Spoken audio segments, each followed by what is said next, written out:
Good morning सबैलाई म चाहिँ भर्खर उठ्दैछु होइन अहिले टाइम चाहिँ 6 बजिरहेको छ सो होइन हिजो राति ढिलो सुतेको थियो त्यही भएर पनि हो आज चाहिँ म चाहिँ बजार जाँदैछु होइन बजार आज शुक्रबार नि त हाम्रो शुक्रबार बजार लाग्छ हाट भन्छ हाट मेला लाग्छ होइन अनि अब त्यहाँ चाहिँ के भन्छ सानो सामान किन्नु जानुपर्नेछ सो त्यो भएर मात्रै होइन यहाँ कामीको पनि जानुपर्नेछ सो त्यो भएर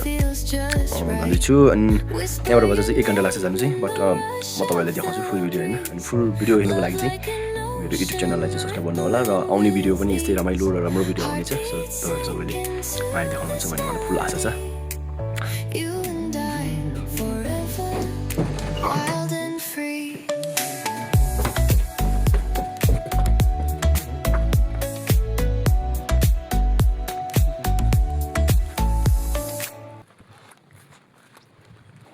अब चाहिँ हिँडेको यहाँबाट चाहिँ आधी घन्टा जस्तो 1 घन्टा जस्तो लाग्छ होला बिस्तारै जाने हो अनि फुल भिडियो म बजारमै बनाउँछु सो अहिले चाहिँ बाटोमा जाँदैछु सर गाउँको अहिले के भन्छ घाँस पुरै पलाएको रहेछ तर पनि अहिले गाउँमा त्यति मान्छे छैन नि त त्यति मान्छे पनि हिँड्दैन होइन कामै हुँदैन त्यो भएपछि यस्तो हुन्छ बाटो चाहिँ गाउँतिरको चाहिँ अगाडि बाटो पुरै ठुलै थियो तर पनि अहिले पुरै सानो भइरहेको रहेछ यस्तो छ दिदी चाहिँ अगाडि पठायो म चाहिँ कस्तो अलि गाह्रो भयो अब एकछिन बसेर जान्छु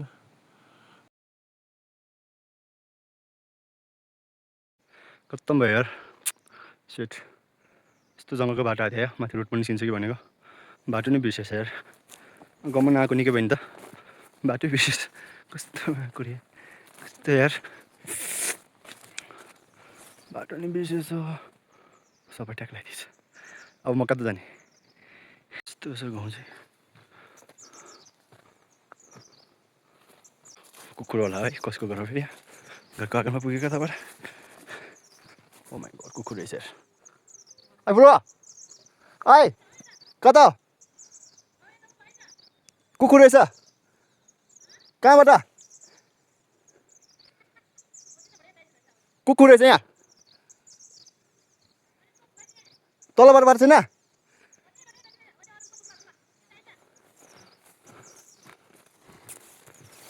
तलबाट बाटो छ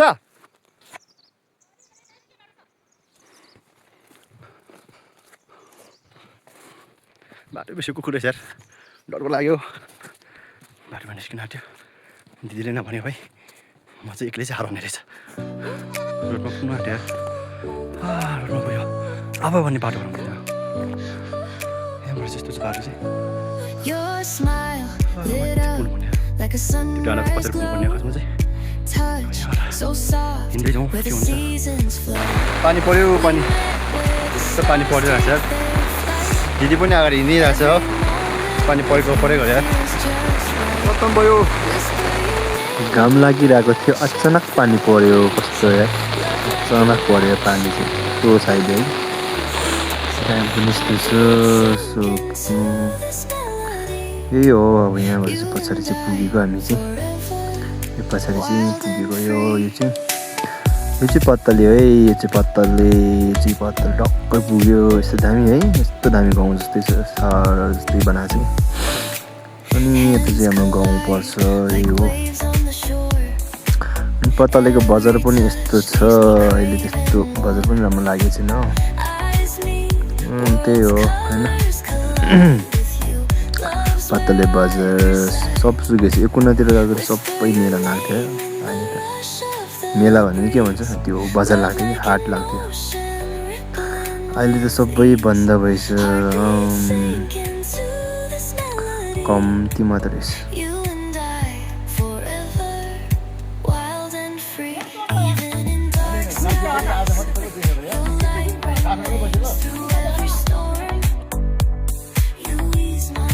यस्तो मजाले सुतेको रहेछ खर्सानी 150 है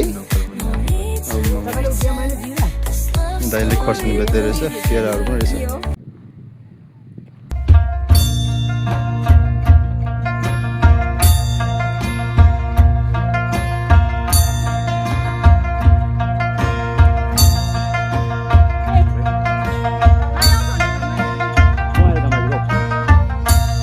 कस्तो दामी ठाउँ छ है हाम्रो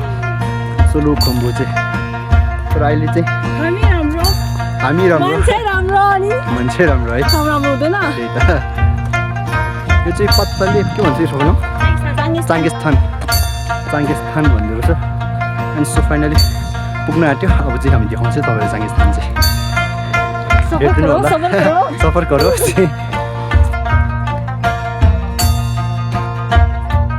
सो हामी चाहिँ फाइनली पुग्यो है चाङ्गिस्थान पुग्यो अनि चाङ्गिस्थान म तपाईँहरूलाई देखाउँछु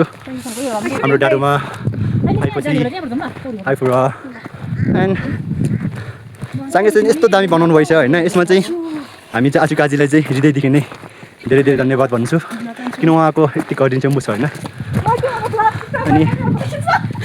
यस्तो दामी बनाएको रहेछ सो होइन है यस्तो खुसी लाग्यो मलाई चाहिँ लास्टै हेर्नुहोस् त अब अझै भित्र त हिँड्नु बाँकी छ है पछि कस्तो भइरहेछ है कस्तो लाग्यो ठाउँ है कति वर्षपछि आएको यहाँ आएको ए डाडुमा एक महिना है नयाँ वर्षमा हो सो म चाहिँ फाइनली कति वर्षमा आयो भन्दाखेरि चाहिँ 12 वर्ष 13 वर्ष भयो होला म नआएको यहाँ यस्तो दामी बनाएको रहेछ है है खतरा बनाएको छ माथि चढ्ने 3 राउन्ड घुमौँ न हामी है 3 राउन्ड घुम्ने हो अनि त्यसपछि मात्र भित्र पस्ने हो किन ओ माई गड यहीँबाट देखेँ त्यही पनि म भित्रै एकछिन घुमेर पस्छु मन्दिरको दर्शन यो बेल चाहिँ किन बजाएको थाहा छ सुन्नुहोस् भनेर भगवानले ठिक छ त्यो पनि होला यसमा यस्तो डिप कामना कसरी गर्ने थाहा छ यस्तो अरे यो बेल जुन बज्छ नि यो आवाज बजेको एक सेकेन्डमा पनि होइन हरेक कुरा चाहिँ त्यही लाग्छ अरे क्या हरेक कुरा चाहिँ सेकेन्डमा चाहिँ हुने रहेछ जस्तै बेल बजायो होइन टिङ है बेल बजायो टिङ बजायो होइन त्यसको सेकेन्डमा चाहिँ हरेक कुरा छिनिक जाँदैछ होइन तर मैले अझै गर्नु केही बाँकी छ अनि मेरो कामना चाहिँ पुरा होस् भन्ने माग्नुपर्छ क्या त्यस्तो खालको एउटा माग्ने तरिका तर आफ्नो आफ्नो हो है बालेनको जय होस् रे नभए नभओस् है डाडुमा बेल बजाएन त डाडुमा बजाएन ठिक छ म नि बजाउँछु हरेक कुरा एक दिन चेन्ज हुने हो अनि सोच 11 वर्ष अगाडि यहाँ एउटा सानो अर्कै थियो तर पनि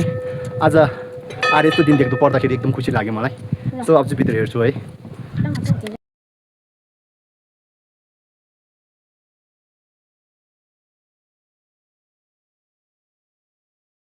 सकेर चाहिँ बाहिर निस्केको है बाहिर चाहिँ यस्तो दामी भइरहेको रहेछ यस्तो दामी सफा एकैछिनमा हामी भित्र बसेर पूजा मात्रै गरेको है बाहिर यस्तो मौसम क्लिन भइरहेको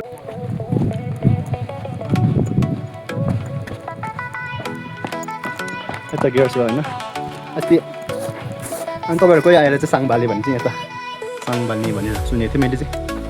सो यस्तो दामी बनाएको रहेछ कस्तो यस्तो खुसी लाग्यो है एकदम म गाउँमा पनि कति 12 वर्ष जति भयो नआएको पनि होइन यो ठाउँमा चाहिँ 12-13 वर्ष नै भयो अनि त्यति पछाडि देख्दाखेरि चाहिँ एकदम खुसी लाग्यो जो अनि सुन्दर चाहिँ लाग्छु यता हाम्रो साथी बहिनी दिदीहरू फोटो खिचेकै छ कस्तो भइरहेछ फोटो राम्रो आउँदैछ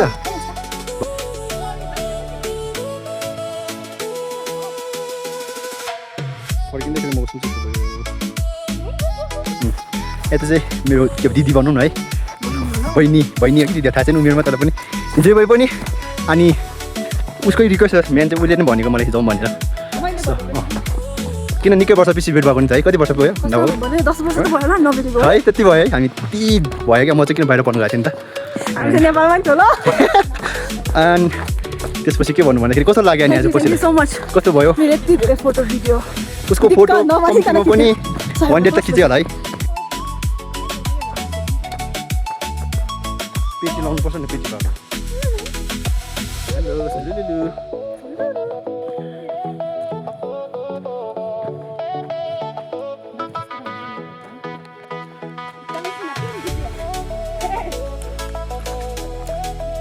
यता बज्र चाहिँ हामी कहाँ जाँदैछ भन्दाखेरि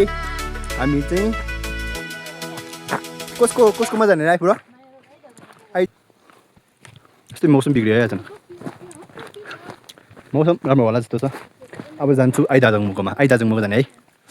हाम्रो आइलाई त थाहा रहेछ आइजानु म सानोदेखि चिन्छु नि त होइन कति अब त 15 वर्ष जस्तो भयो होला देखेको पनि बट कस्तो हुन्छ है कस्तो हुन्छ देख्दाखेरि कस्तो रियाक्ट गर्छ आइदाजु मैले के भन्छ हेर्छु आइदाजु मुकोमा एन्ड चौरीको घिउ पाउँछ है त्यहाँ है के पाउँछ दही पाउँछ चौरीको दही खाने हो आज चाहिँ आइदाजु मुकोमा चाहिँ चौरीको दही मागेर चाहिँ स्वाट खाने हो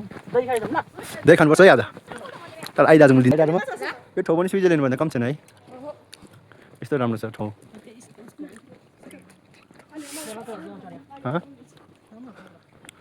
हो नेपालको झन्डा मेरो देशको झन्डा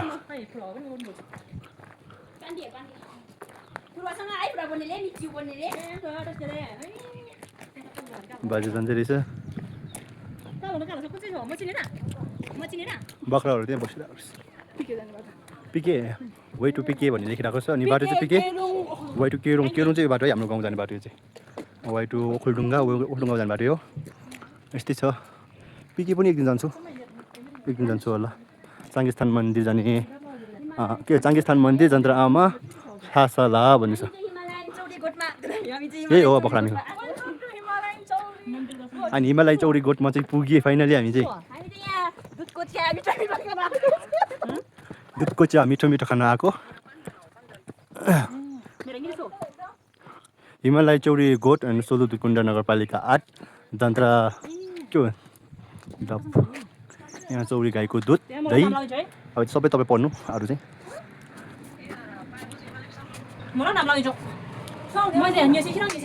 साउनी छैन रहेछ अब चाहिँ हामी चिया बनाएर खाने हो साउनी छैन रहेछ निकालेर खानुपर्छ भन्ने भन्नु हामी अचारहरू पनि बेच्दो रहेछ घिउहरू रहेछ सबै पाउँदो रहेछ यहाँ चाहिँ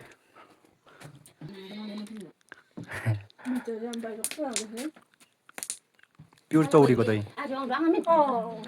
चौरी दिए है के को चौरीको है चौरीको निकै टाइम पछि चौरी सन्चै हुनुहुन्छ नि एकदम सन्चै है सन्चै हुनुहुन्छ सन्चै हुनुहुन्छ निकै टाइम पछि भेटेको नि त त्यो नातिनीहरू म एक्लै आएको भए त चिन्दैन होला अब चाहिँ हामी चाहिँ फर्किनु आँटेको होइन यहाँहरू चाहिँ अनि यस्तो दामी यसो के भने यार एकदम खुसी लाग्यो है हामी सानोमा आउँथ्यो होइन सायद म कति 12-13 वर्षकोमा सानो हुँदाखेरि आउँथ्यो हामी आउँदाखेरि चाहिँ के हुन्थ्यो भन्दाखेरि पुरा अब मेला लागेको हुन्छ नि त होइन भित्र अनि कोही पस्नै नपाउँथ्यो क्या तर आज एकदम खुल्ला होइन आनन्दले दर्शन गर्नु पायो एकदम खुल्ला तरिकाले होइन हो जस्तो मान्छे धेरै आयो भने त्यस्तो पाउँदैन नि है एकदम भोलिपछि मेला लाग्छ अझै होइन आज अहिले कुन चाहिँ साउन होइन असोज साउन कुन चाहिँ महिना हो मेला लाग्ने असोज है भदौ साउन भदौ रहेछ भदौ 12 गते चाहिँ यहाँ चाहिँ मेला लाग्छ ठुलो मेला लाग्छ है अनि त्यो मेलामा चाहिँ त्यो बेला नि मेरो फुल भ्लग आउँछ त्यो बेला पनि म बनाउँछु अनि त्यो बेला हेर्न सक्नुहुन्छ तपाईँहरूले कति मान्छेहरू आउँछ भनेर आज चाहिँ त्यस्तो मान्छे छैन तर आउनु त आउँदैछ सानो बहिनीहरू अझै तलबाट आउँदैछ घुम्नु है अब आइबस्दो रहेछ अनि हामी पनि आएँ म खासमा त्यस्तो आउने त्यस्तो केही प्लान त थिएन तर अचानक दिदी बेच्नु भयो होइन एकदम अलिक धेरै पछि बेच्नु भयो अनि अचानक फेरि जाउँ माथि चैतन मेलामा के भन्छ यसमा जाउँ भने मन्दिरमा जाउँ भन्ने अनि त्यो भनेपछि फेरि नाइ भन्नु सकेन किनभने फर्स्ट रिक्वेस्ट उसको त्यही थियो नि त अनि त्यही भएर आएँ घुमेँ अनि खुसी लाग्यो एकदम मलाई अनि त्यही हो तपाईँहरू पनि आउनु दर्शन गर्नु होइन यो चाहिँ हाम्रो यी सोलुमै हो अब हाम्रो सोलुमा नि यस्तो राम्रो राम्रो ठाउँ हुँदाखेरि हामीले दर्शन गर्नुपर्छ हामी घुम्नुपर्छ हामीले सपोर्ट गर्नुपर्छ होइन त्यही हो हस् त थ्याङ्क यू एन्ड अरू ब्लग भोलि बनाउँछु आजको फुल ब्लग चाहिँ त्यति नै हो आज यहीँसम्म घुम्ने पनि होइन अब गएर चाहिँ खाजासाजा खाएर त्यहाँबाट चाहिँ हामी चाहिँ घर फर्किन्छु हस् सबैले सब्सक्राइब गरिदिनु होला एन्ड भिडियोलाई लास्टसम्म हेर्नु दिनुभएकोमा धेरै धेरै धन्यवाद।